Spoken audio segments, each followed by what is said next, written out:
नमस्कार श्रद्धालुओं, जय श्री कृष्णा, राधे राधे।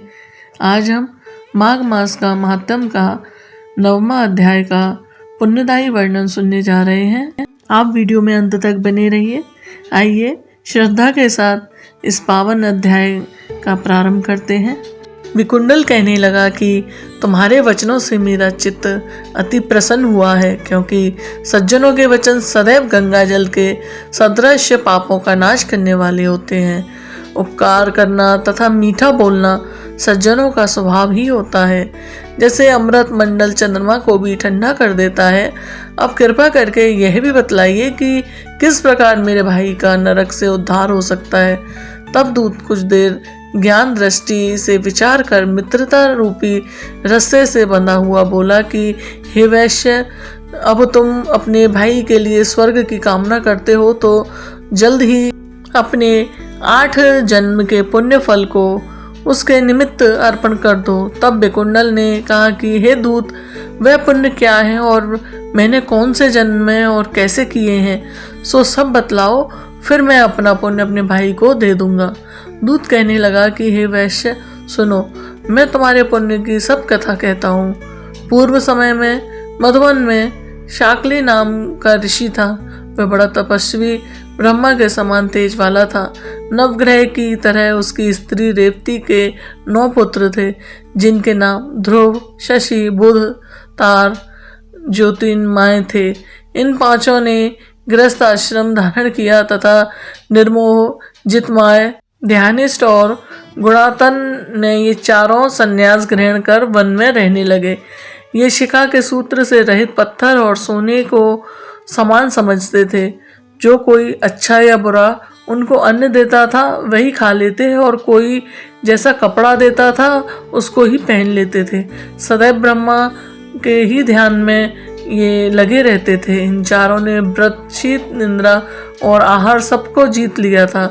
बस चर अचर को विष्णु रूप समझते हुए मौन धारण करके संसार में विचरित थे।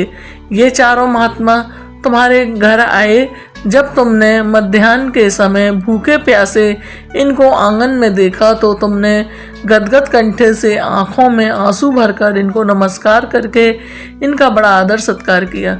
इनके चरणों को धोकर बड़े प्रेम से तुमने इनसे कहा कि आज मेरे अहोभाग्य हैं, आज मेरा जन्म सफल हुआ, मुझ पर भगवान प्रसन्न हुए हैं। मेरे माता पिता, पत्नी, पुत्र, गौ आदि सभी धन हैं, जो आज मैंने हरि के सदृश आपके दर्शन किए। सो हे वैश्य, इस प्रकार तुमने श्रद्धा से उनका पूजन किया और चरण धोकर जल को मस्तक से लगाया। फिर विधि पूर्वक इनका पूजन करके तुमने इन सन्यासियों को भोजन कराया।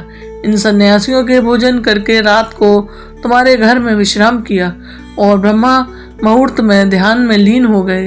इन सन्यासियों के सत्कार से जो पुण्य तुमको मिला सो मैं भी हम कहने में असमर्थ हूँ, क्योंकि सब भूतों में प्राणी श्रेष्ठ है।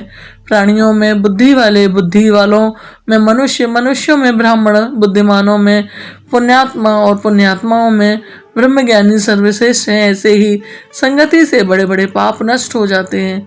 यह पुण्य तुमने अपने पहले 8वें जन्म में किया था। सो यदि तुम अपने भाई को नरक से मुक्त कराना चाहते हो तो यह पुण्य दे दो। सो दूत के ऐसे वाक्य सुनकर उसने प्रसन्नचित्त मन से अपना पुण्य अपने भाई कुंडल को दे दिया और वह नरक से मुक्त हो गया और दोनों भाई देवताओं से पूजित किए गए। तब दूत अपने स्थान को चला गया। इस प्रकार वैश्य के पुत्र विकुंडल ने अपना पुण्य देकर अपने भाई को नरक की यातना से छुड़वाया। सो हे राजन, जो कोई इस इतिहास को पढ़ता या सुनता है वह 1000 गोदान का फल प्राप्त करता है। कार्तवीर्य जी बोले कि हे विप्र श्रेष्ठ, किस प्रकार एक वैश्य माघ स्नान के पुण्य से पापों से मुक्त होकर दूसरे के साथ स्वर्ग को गया, सो मुझसे कहिए। तब दत्तात्रेय जी कहने लगे कि जल स्वभाव से ही उज्जवल, निर्मल, शुद्ध, मलनाशक और पापों को धोने वाला है। जल सब प्राणियों का पोषण करने वाला है, ऐसा वेदों ने कहा है। मकर के सूर्य माघ में गौ के पैर डूबने योग्य जल से भी स्नान करने से मनुष्य स्वर्ग को प्राप्त होता है। यदि सारा मास स्नान करने से अशक्त हो तो 3 दिन ही स्नान करने से पापों का नाश होता है। जो व्यक्ति थोड़ा ही दान करे वह भी धनी और दीर्घायु होता है। 5 दिन स्नान करने से चंद्रमा के सदस्य शोभायान होता है, इसलिए अपना शुभ चाहने वालों को माघ में बाहर स्नान करना चाहिए। अब माघ में स्नान करने वालों के नियम कहता हूँ। अधिक भोजन का उपयोग नहीं करना चाहिए, भूमि पर नहीं सोना चाहिए, भगवान की त्रिकाल पूजा करनी चाहिए, ईंधन, वस्त्र, कंबल, जूता, कुमकुम, घृत, तेल, कपास, रुई, वस्त्र तथा अन्न का दान करना चाहिए। दूसरे की अग्नि ना तपें, ब्राह्मणों को भोजन कराएं और उनको दक्षिणा दें तथा एकादशी के नियम से माघ स्नान का उद्यापन करें। भगवान से प्रार्थना करें कि हे देव, इन स्नान का मुझको यथोक्त फल दीजिए। मौन रखकर मंत्र का उच्चारण करें, फिर भगवान का स्मरण करें। जो मनुष्य श्री गंगा जी में माघ स्नान करते हैं वे 4000 युग तक स्वर्ग से नहीं गिरते। जो कोई माघ स्नान में गंगा जी और यमुना जी का स्नान करता है वह प्रतिदिन 1000 कपिल गोदान का फल पाता है। तो मित्रों, इस प्रकार माघ मास महात्म्य के 9वें अध्याय में माघ स्नान और धर्माचरण की महिमा का विस्तार से वर्णन किया गया है। जो श्रद्धा से इस अध्याय का श्रवण करता है उस पर भगवान विष्णु की विशेष कृपा बनी रहती है। अगले वीडियो में हम माघ मास महात्म्य के 10वें अध्याय का पुण्य प्रसंग लेकर आएंगे। तब तक के लिए जय श्री हरि, जय माँ गंगा।